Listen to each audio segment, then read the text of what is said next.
قرآن کہتا ہے ان مع العسر یسرا، بے شک ہر مشکل کے ساتھ آسانی ہے۔ ان ربی لقریب مجیب، یقیناً میرا رب قریب ہے اور وہ دعاؤں کا جواب دینے والا ہے۔ باہر سے کہا کریں اللہ ہے نا، دیکھ لے گا، زیادتی کرنے والوں کو بھی اور رلانے والوں کو بھی۔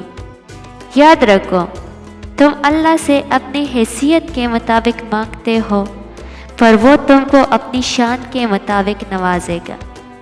سب سے خوبصورت احساس یہ ہے کہ وہ دعا حقیقت بن جائے جو آپ اور اللہ کے درمیان راستی۔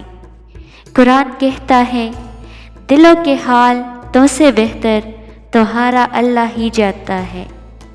تھکے ہوئے دلوں سے کہہ دو اللہ دیکھ رہا ہے۔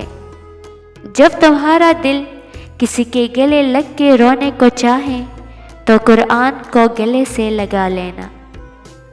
دیر ضرور لگتی ہے لیکن میرا اللہ دیتا ضرور ہے۔ قرآن کہتا ہے عنقریب تمہارا رب تمہیں اتنا دے گا کہ تم راضی ہو جاؤ گے۔ ان ربی یفعل ما یشاء، بے شک میرا رب جو چاہے کر سکتا ہے۔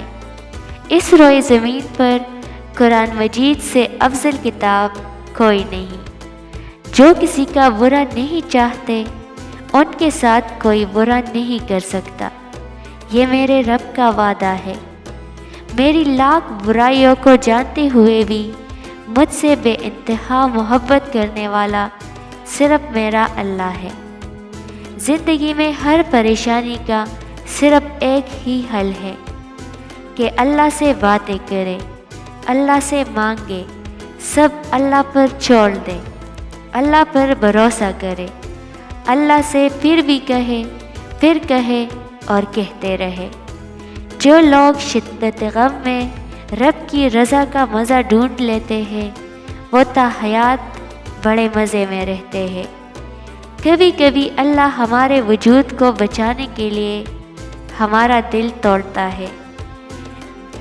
جب ساری دنیا منہ پھیر لیتی ہے تو اس وقت بھی اللہ آپ کے ساتھ ہوتا ہے۔ بس اللہ ہی بہترین محافظ ہے اور وہ سب مہربانوں سے بڑا مہربان ہے۔ اپنے رب سے دوستی کر لو، یہی وہ ذات ہے جو کبھی آپ کو تنہا نہیں چھوڑتی۔ خدا جب درد دیتا ہے تو تسکین بھی دیتا ہے، تو مانگ لو اسی سے تسکین، صبر اور اس کی مدد، پھر تو رحمان کو رحیم ہی پائے گا۔ اور اللہ نے چاہا تو وہ بھی حاصل ہوگا جو لا حاصل رہا اب تک۔